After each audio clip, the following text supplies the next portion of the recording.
Good afternoon to all of you. आज हम लोग टॉपिक डिस्कस करने वाले हैं चैप्टर लॉज ऑफ मोशन के अंदर। वो पढ़ेंगे इक्विलिब्रियम फोर्सेस के बारे में, लाइक फोर्सेस, कोकरेंट फोर्सेस क्या होती हैं, या फिर हम कब बोलेंगे कि फोर्सेस इक्विलिब्रियम में है।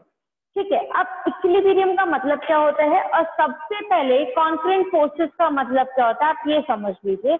लेट्स सपोज हमारे पास कोई भी एक ऑब्जेक्ट है, ठीक है, और इस ऑब्जेक्ट के ऊपर इस सेम पॉइंट से कुछ फोर्सेस लग रही हैं। ठीक है, लाइक एक फोर्स इधर लग रही है इसके ऊपर F1, एक फोर्स लग रही है यहाँ पे F2। ठीक है, एक ऑब्जेक्ट है और इस ऑब्जेक्ट के ऊपर दो फोर्सेस ये लगे और एक हमने फोर्स लगा दी यहाँ पे F3, ये तीन फोर्सेस लग गई। एक ही पॉइंट से अगर एक ऑब्जेक्ट के ऊपर आपकी काफी सारी फोर्सेस लगती हैं तो इन फोर्सेस को बोला जाता है कि ये फोर्सेस होती हैं आपकी कॉन्करेंट फोर्सेस। ठीक, कि जब आपका एक ही ऑब्जेक्ट से एक ऑब्जेक्ट के एक सेम पॉइंट से काफी सारी फोर्सेस लगती हैं, लाइक यहाँ पे क्या लग रही है आपकी F1 फोर्स है, F2 फोर्स है, F3 फोर्स है, तो इन सारी फोर्सेस को आपस में क्या बोला जाएगा, कॉन्करेंट फोर्सेस बोला जाएगा। अब ये फोर्सेस मिल करके अगर इस ऑब्जेक्ट को इक्विलिब्रियम के स्टेट में लेकर आती है। इक्विलिब्रियम के स्टेट का मतलब क्या हो गया कि वो ऑब्जेक्ट आपका मूव नहीं कर रहा, अगर वो रेस्ट है तो वो रेस्ट में ही है, और अगर वो मोशन में है तो वो अपना कॉन्टिन्यूसली उसी मोशन को बनाए हुए है। तो ये कैसे होगा और क्या कंडीशन होती है इन इक्विलिब्रियम कॉन्करेंट फोर्सेस की, कि वो जब वो इक्विलिब्रियम की कंडीशन में आती है। तो यहाँ पे हम ये बोल सकते हैं, जैसे कि इक्विलिब्रियम में आप ये बोल सकते हैं कि ये ऑब्जेक्ट है, ठीक है, ये इक्विलिब्रियम में कब होगा कि इसके ऊपर जो अपवर्ड फोर्स लग रही है वो और जो डाउनवर्ड फोर्स लग रही है ये, इधर लेफ्ट एंड राइट, इस पर जितनी भी फोर्सेस लग रही हैं वो आपस में इक्वल हो जाए, जिसकी वजह से जो नेट फोर्स होगी इस ऑब्जेक्ट के ऊपर वो जीरो हो। तो ये ऑब्जेक्ट आपका जब नेट फोर्स जीरो हो जाएगी तो ऑब्जेक्ट मूव नहीं करेगा, तो नेट फोर्स की वजह से ये ऑब्जेक्ट कैसा रहेगा, आपका रेस्ट में रहेगा। अभी ये रेस्ट में था, लार्ज नंबर ऑफ फोर्सेस लगने के बाद भी ये ऑब्जेक्ट कैसा है, रेस्ट में है। क्यों? क्योंकि ये जितनी भी फोर्सेस इसके ऊपर लग रही हैं, जितनी भी कॉन्करेंट फोर्सेस इसके ऊपर लग रही हैं, वो इस ऑब्जेक्ट को इस स्टेट में बनाए रखे हुए हैं, जिसको हम क्या बोल रहे हैं, इक्विलिब्रियम की कंडीशन बोल रहे हैं। अब उसे हम यहाँ पे कैसे शो कर सकते हैं, जैसे देखिए आपके पास ये F1 फोर्स दिखाई दे रही है और ये F2 फोर्स दिख रही है। हम लोगों ने वेक्टर के अंदर दो वेक्टर्स को रिजॉल्व करके जब हम एक रिजल्टेंट वेक्टर निकालते हैं तो हमने दो तरीके पढ़े थे उसके एडिशन करने के। फर्स्ट वन इज आपका triangular method and second one is parallelogram method. Triangular method के अंदर होता है जब एक वेक्टर का हेड और दूसरे वेक्टर का टेल आपस में कनेक्टेड होते हैं तो रिजल्टेंट वेक्टर जाता है उसका थर्ड वेक्टर। ठीक, और पैरेललोग्राम लॉ के अंदर होता है कि जब आपके दोनों वेक्टर्स के एंड पॉइंट आपस में कनेक्टेड होते हैं, टेल पॉइंट आपस में कनेक्टेड होते हैं and head point different different directions में होते हैं, तो इन दोनों वेक्टर्स का जो रिजल्टेंट होता है वो देता है उसका डायगोनल वेक्टर। ठीक है, जो पैरेललोग्राम का डायगोनल बनेगा। अगर आप यहाँ पे देखिए F1 और F2 को, ठीक है, तो दोनों के हेड पॉइंट आपको यहाँ पे दिखाई दे रहे हैं, बट यहाँ पे क्या दिखाई दे रहा है आपको, जो कनेक्टेड है दोनों का टेल पॉइंट कनेक्टेड। तो इन दोनों का अगर रिजल्टेंट पूछा जाए तो रिजल्टेंट कहाँ पे जाएगा इनका, इनके बीच में ये डायगोनल। ठीक, और उस डायगोनल की वैल्यू होगी कितनी आपका, आप क्या बोलेंगे उसको, F1 vector plus F2 vector. Okay, अब यहाँ पे ये देखिए कि जो आपका ये वाला वेक्टर है F3 और इसके ऑपोजिट है F1 और F2, ये दोनों एक दूसरे को क्या कर रहे हैं, रिजल्ट इक्विलिब्रियम कंडीशन में ला रहे हैं, क्योंकि दोनों एक दूसरे की क्या है, इक्विवेलेंट है। इक्विवेलेंट कैसा, इक्वल तो है मैग्नीट्यूड में, बट डायरेक्शन कैसे दिखाई दे रही है आपको, जस्ट ऑपोजिट दिखाई दे रही है। अगर मैं बनाना चाहूँ, मैंने एक वेक्टर बनाया just parallel to F1 vector के, हमने यहाँ पे बना दिया। अब हमने एक वेक्टर बनाया equal and parallel to F2 vector, जो कि आपका F1 वेक्टर के हेड से निकल रहा होगा, तो आप उसे इस तरह से लिख सकते हैं, ये हो गया आपका F2 वेक्टर। तो अब अगर आप मुझे बताएंगे कि इन दोनों का जो रिजल्टेंट है वो कहाँ पे जाएगा, वो जाएगा डायगोनली, ये रहा, और वो कितना होगा आपका vector F1 plus F2। But अगर हम इन तीनों का इक्वल वेक्टर बना रहे, F1 का इक्वल एंड ऑपोजिट वेक्टर ये रहा, F2 का इक्वल वेक्टर ये रहा, इक्वल पैरेलल। इसी तरह से हम F3 का बनाएंगे। एक कंप्लीट फिगर बनाना चाहे तो F3 का जो इक्वल वेक्टर हम यहाँ पे अगर ड्रॉ करेंगे इक्वल और पैरेलल, तो वो आपका आएगा कुछ इस तरह से। डाउनवर्ड डायरेक्शन में देखिए जो डायरेक्शन थी हमने वही रख दी, खाली इक्वल और पैरेलल वेक्टर बना के हमने एक फिगर बना दी। तो यहाँ से अगर आपका F1 वेक्टर ये है, F2 वेक्टर ये है, तो इन दोनों का रिजल्टेंट क्या है इसकी थर्ड साइड, और वो थर्ड साइड क्या है हमारे पास वेक्टर F3। तो हम इस फिगर को अगर इससे कंपेयर करें तो हमारी F3 फोर्स इन दोनों के सम के इक्वल एंड ऑपोजिट है। तो यहाँ से आप ये लिख सकते हैं कि वेक्टर F3 किसके equal, vector F1 plus vector F2 के इक्वल हो गया, ठीक है। और वो किस डायरेक्शन में, वो ऑपोजिट डायरेक्शन में। ऑपोजिट डायरेक्शन के लिए हम क्या लगा देते हैं, यहाँ पे नेगेटिव साइन लगा देते हैं, क्योंकि अगर दोनों सेम डायरेक्शन में होती तो पॉजिटिव जाता, बट एक आपका डाउनवर्ड डायरेक्शन में है और एक अपवर्ड डायरेक्शन में है, तो यहाँ पे क्या आ जाएगा, नेगेटिव वेक्टर होंगे, इक्वल एंड नेगेटिव वेक्टर। तो अगर आप इस पूरे टर्म को डायरेक्शन चेंज करके इधर लाते हैं तो क्या बन जाएगा आपका, कि vector F1 plus vector F2 plus vector F3 और इज इक्वल टू में कितना 0। तो इनका मतलब क्या है आपका, जब आप टोटल सम कर देते हो F1 plus F2 plus F3, ये क्या थी आपकी फोर्सेस थी। कौन कौन सी फोर्सेस थी, जो कि इस ऑब्जेक्ट O पे लग रही थी, किस किस डायरेक्शन में लग रही थी, डिफरेंट डिफरेंट डायरेक्शन में लग रही थी, एक पॉइंट पे लग रही है। तो हमने इसलिए क्या बोला, उन्हें कॉन्ग्रुएंट फोर्सेस बोला। बट उन सारी कॉन्ग्रुएंट फोर्सेस का जो सम है वो कैसा आ गया हमारे पास, 0 आ गया, जो नेट फोर्स का सम है, जो कि अनबैलेंस है। देखिए बैलेंस होती है अगर यहाँ पे mg लग रही है, यहाँ पे रिएक्शन लग रही है, मैंने बोला ये दोनों बिल्कुल इक्वल है, आपको बिल्कुल इक्वल एंड ऑपोजिट दिखाई दे रही है, बिल्कुल परपेंडिकुलर एक दूसरे के, बट यहाँ पे फोर्सेस परपेंडिकुलर नहीं थी। आप उसे देख के नहीं बता सकते कि फोर्सेस इक्वल है या नहीं, इनका नेट सम 0 होगा। इसीलिए हमने इसको रिजॉल्व किया और इसके इक्वलेंट एक फिगर बना दी। यहाँ पे हम एक एक वेक्टर का इक्वल और पैरेलल वेक्टर ड्रॉ करते गए, हमारी ये क्लोज फिगर आ गई। और हम ये जानते हैं कि अगर दो वेक्टर इस तरह से गिवन होते हैं कि एक का हेड और दूसरे का टेल है, तो इन दोनों वेक्टर का रिजल्टेंट जाता है थर्ड साइड, और वो थर्ड साइड कितना होता है आपका F1 प्लस F2, जिसकी डायरेक्शन होती अपवर्ड डायरेक्शन में। तो F3 वेक्टर किसके बराबर आ गया, minus F1 plus F2 vector के बराबर, ठीक। तो यहाँ से तब हमने रिजॉल्व करके चीज बताई कि इनका तीनों फोर्सेस का जो नेट सम है वो किसके बराबर आ गया, 0 के बराबर। तो ये कंडीशन हमें क्या देगी, उसकी इक्विलिब्रियम स्टेट देगी। तो अगर आपसे पूछा जाए कि फोर्सेस जो कॉन्ग्रुएंट फोर्सेस लग रही है, मतलब एक पॉइंट के ऊपर जहाँ की मैक्सिमम नंबर ऑफ फोर्सेस लग रही है, तो उस केस में इक्विलिब्रियम की कंडीशन क्या होगी, तो आप बोलेंगे इक्विलिब्रियम की कंडीशन होती है when all the net the sum of net force, या फिर the total force will be 0, total unbalance force, ठीक है। यहाँ पे हमें देख के नहीं पता चला कि बैलेंस फोर्स है कि अनबैलेंस फोर्स है, यहाँ पे बैलेंस है, एक फिगर में हमने बैलेंस बना दी, ठीक है। बट यहाँ पे क्योंकि वो डिफरेंट डायरेक्शन में डिफरेंट एंगल से है, तो हमें देख के नहीं पता चलेगा, इसलिए हम ये बोलेंगे कि इक्विलिब्रियम की कंडीशन होती है when the net force of unbalance force is 0, total sum unbalance force का कितना हो जाए आपका 0 हो जाए किसी भी पर्टिकुलर पॉइंट पे, जब उसके ऊपर n नंबर ऑफ फोर्सेस लग रही है, उस केस में वो ऑब्जेक्ट कैसा रहेगा आपका, इक्विलिब्रियम कंडीशन में रहेगा। यहाँ पे भी कितनी फोर्स लेके चले, हम सिर्फ और सिर्फ 3 फोर्सेस लेके चले, बट अगर यहाँ पे n नंबर ऑफ फोर्सेस होती तो आप उसको लिख सकते थे यहाँ पे F1 vector plus F2 vector plus F3 and up to कहाँ तक, आपकी जितनी भी नंबर ऑफ फोर्सेस और वो कितनी आ जाएगा आपकी 0, तो उस केस में वो कंडीशन कैसी रहेगी आपकी, इक्विलिब्रियम स्टेट में रहेगी, ठीक। तो ये तो होता है हमारा इक्विलिब्रियम स्टेट में किस तरह से आप एक ऑब्जेक्ट के ऊपर फोर्सेस को निकाल सकते हैं। अब दूसरी चीज आपकी आती है इसके अंदर, जो कि इंपॉर्टेंट है, लामीज थ्योरम। आप उसे कैसे सॉल्व करेंगे और वो भी किस तरह से इन कॉन्ग्रुएंट फोर्सेस के साथ रिलेट करती है। कॉन्करिंग का मतलब यही हो गया जब एक पॉइंट आपकी बहुत सारी फोर्सेस लग रही हैं।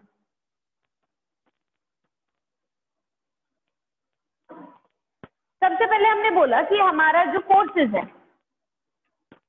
F1 फोर्स, ये F2 फोर्स हो गई और ये F3 फोर्स, ठीक। और ये तीनों आपस में एक एक एंगल बनाती हैं। हमने बोला कि ये वाली फोर्स इसके साथ में यहाँ पे अल्फा एंगल बना रही है, F2 F3 बना रही है आपका बीटा एंगल, और F1 और F3 बना रही है आपका गामा एंगल, ठीक है। हमारे पास तीन फोर्सेस हैं और ये तीन फोर्सेस इस तरह से आपके एंगल्स बना रही हैं आपस में।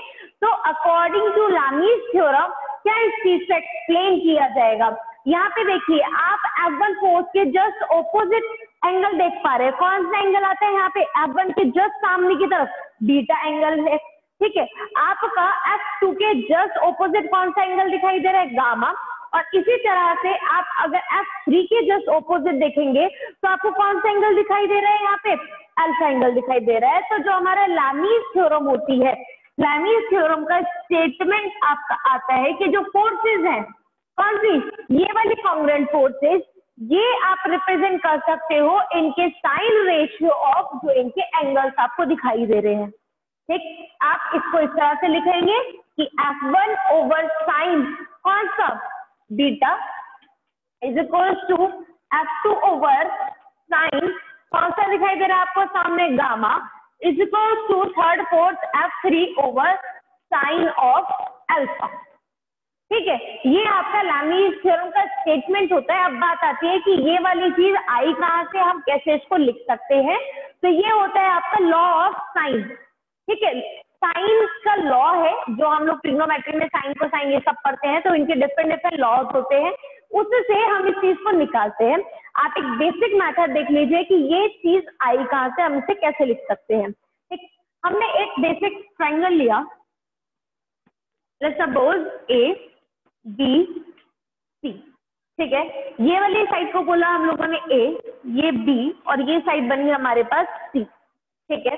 हमने इसके बीच में एक परपेंडिकुलर ड्रॉ कर दिया और उस परपेंडिकुलर को बोला हमने H, ठीक। अगर हम इस ट्रायंगल की बात करते हैं, यहाँ पे ये 90 होगा, परपेंडिकुलर है, यहाँ पे ये 90 होगा, हमने कुछ एंगल दे दिया, इसको बोला हमने अल्फा एंगल और इसको बोला हमने बीटा एंगल, ठीक है। यहाँ पे हमारे पास हो जाएगा गामा एंगल।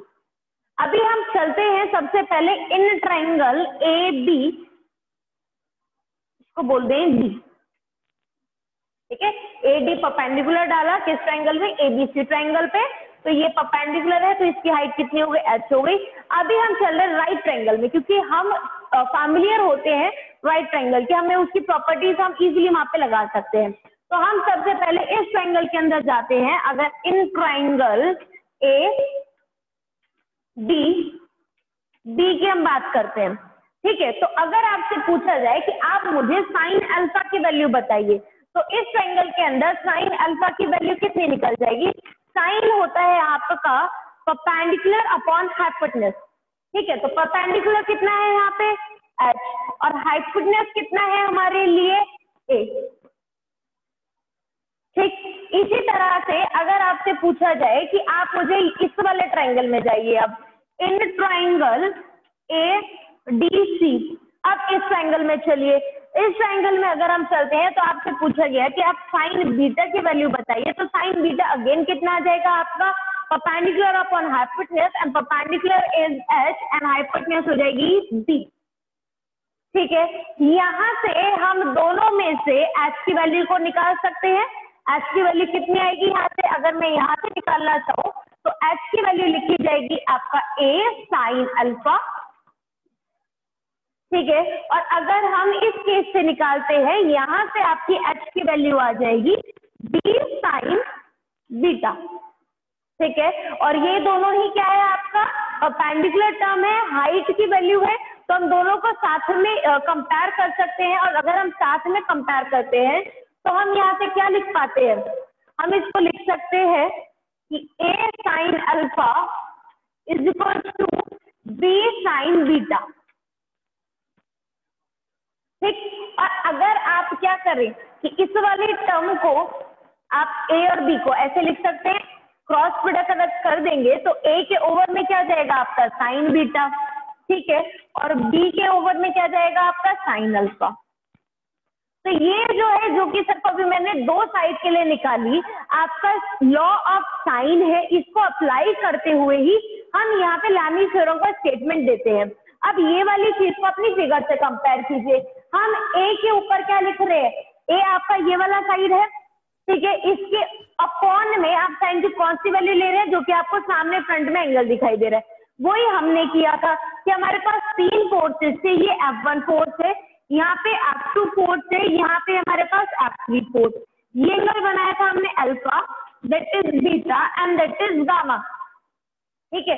तो आपका F1 फोर्स के सामने, क्योंकि ये F1 फोर्स है और इस फोर्स के ऑपोजिट आपको कौन सा एंगल दिखाई दे रहा है, यहाँ पे बीटा दिखाई दे रहा है। जैसे कि यहाँ पे ए साइड के सामने आपको कौन सा एंगल दिखाई दे रहा है, बीटा, तो आपने ए ओवर क्या लिखा, साइन बीटा। इसी तरह से जब आप बी की वैल्यू निकाल रहे थे कि बी अपॉन कौन सा एंगल है, साइन अल्फा, तो क्या वैल्यू आई थी आपका, B upon sine alpha.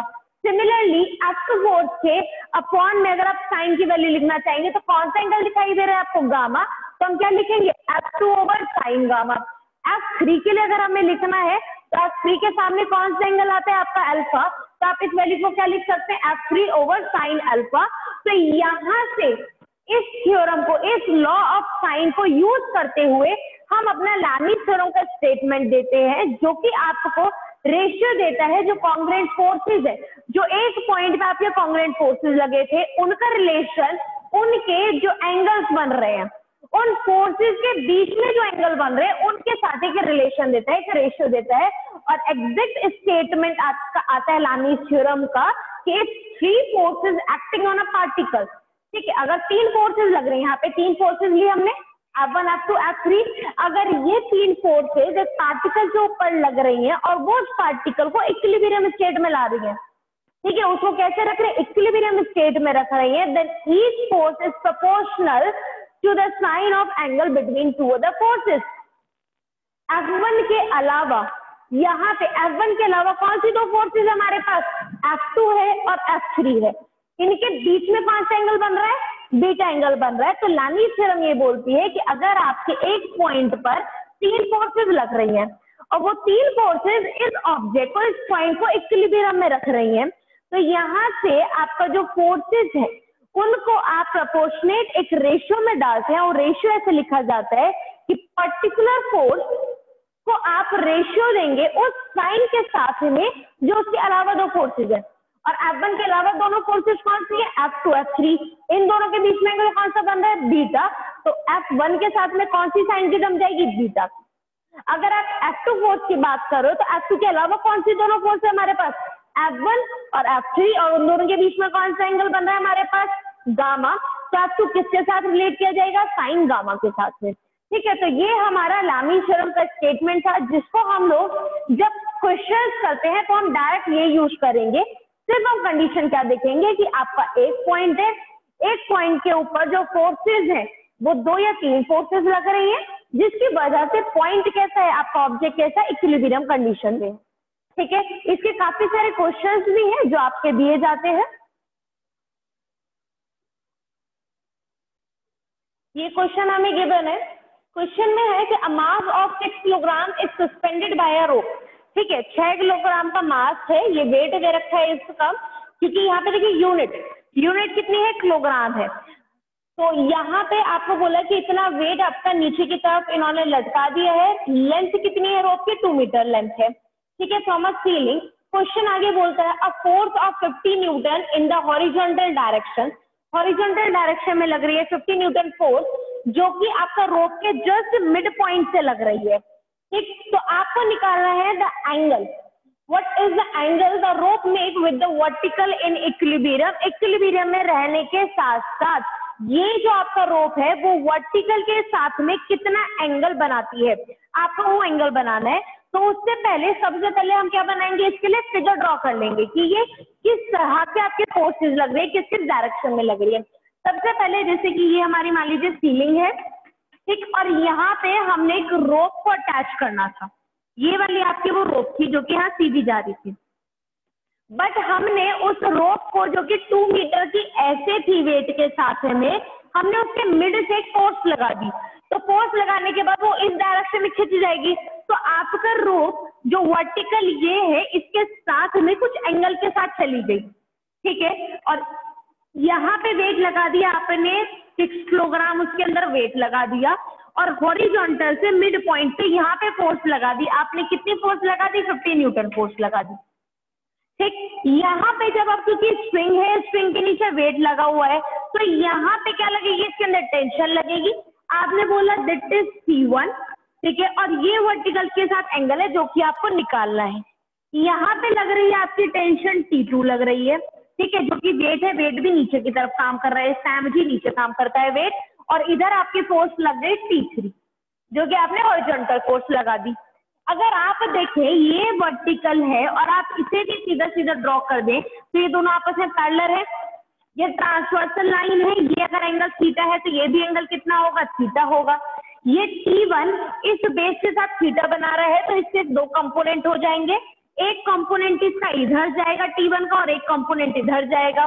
Base में थीटा है तो इधर कौन सा कंपोनेंट हो जाएगा आपका? T1 cos थीटा, और इधर कौन सा कंपोनेंट जाएगा इसका? Vertical T1 sin theta. तो ओवरऑल हमने इस पॉइंट पे इसके ऊपर आपकी 4 डिफरेंट फोर्सेस लगा दी। अब कंडीशन क्या है आपकी? इक्विलिब्रियम की कंडीशन है, तो उसी को याद में रखते हुए हम क्या करेंगे? इन पॉइंटों पर फोर्सेस लिखेंगे।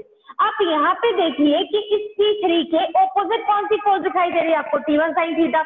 तो इस T3 को कौन बैलेंस कर रहा है? T1 sin theta.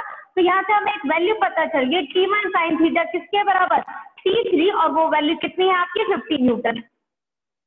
Okay, first equation हमने ये लिख दी। दूसरा देखिए, T1 cos थीटा के ऑपोजिट क्या दिखाई दे रहा है? T2, और T2 की डायरेक्शन में क्या है? Weight mg। तो यहाँ से T1 cos थीटा को कौन बैलेंस कर रहा है आपका? T2 फोर्स, या फिर आप क्या बोल सकते हैं? mg वेट, जिसमें आपको मास गिवन है। मास कितना गिवन है? 6 किलोग्राम, और ग्रेविटी कितनी होती है? 9.8। अदरवाइज हम क्या यूज कर सकते हैं? 10 मीटर पर सेकेंड स्क्वायर। तो यहाँ पे इसकी जगह पे कितना आ गया? 10, तो ये कितना आ गया आपका? 16 न्यूटन। तो यहाँ से इस पूरी फिगर के अकॉर्डिंग हमने क्या किया कि अपने ऑपोजिट फोर्सेस देखी कि कौन सी फोर्स किसको बैलेंस कर रही है, और हमने वहां से 2 इक्वेशन बना दी। फर्स्ट इक्वेशन आ गया आपका कि T1 sin थीटा 50 न्यूटन के बराबर है, और T1 sin थीटा आपका वेट के इक्वल है, जो कि वैल्यू कितनी है? 60 न्यूटन। हमें निकालना क्या है? हमें निकालना है ये एंगल। तो हम क्या कर सकते हैं? इन दोनों का अगर हम रेशियो निकाल लें, रेशियो का मतलब T1 sin theta over T1 cos theta, निकालते हैं T1 से T1 कैंसिल आउट हो जाएगा, और यहाँ पे इनकी वैल्यू कितनी है? 50 ओवर 60। आप इसे सॉल्व कीजिए, यहाँ से क्या आ जाएगा आपका? 10 थीटा, और उसकी वैल्यू कितनी? 5/6। तो थीटा कितना आ गया यहाँ से हमारा? tan inverse 5/6। यही चीज हमें निकालनी थी कि वो वर्टिकल के साथ में कितना एंगल बना रहे। तो हम सिर्फ क्या करेंगे, आप क्वेश्चन में जो जो टर्म्स गिवन है उसके अकॉर्डिंग फिगर ड्रॉ कीजिए, एग्जैक्ट डायरेक्शन बनाइए फोर्सेस की कि आपको फोर्स किस डायरेक्शन में दी है, और देन उसकी इक्वेशन बनाइए उनको कंपेयर करके कि कौन सी फोर्स किस फोर्स को इक्विलिब्रियम में ला रही है, कौन सी फोर्स किस फोर्स को बैलेंस कंडीशन में ला रही है, उसके ऑपोजिट फोर्स कौन सी है। उन दोनों को आपस में इक्वल रखेंगे, जिसके बाद आप सॉल्व कर लेंगे। हमें एंगल निकाला था, हमने एंगल निकाल दिया यहाँ से। मैम एक बार फिगर समझा दीजिए।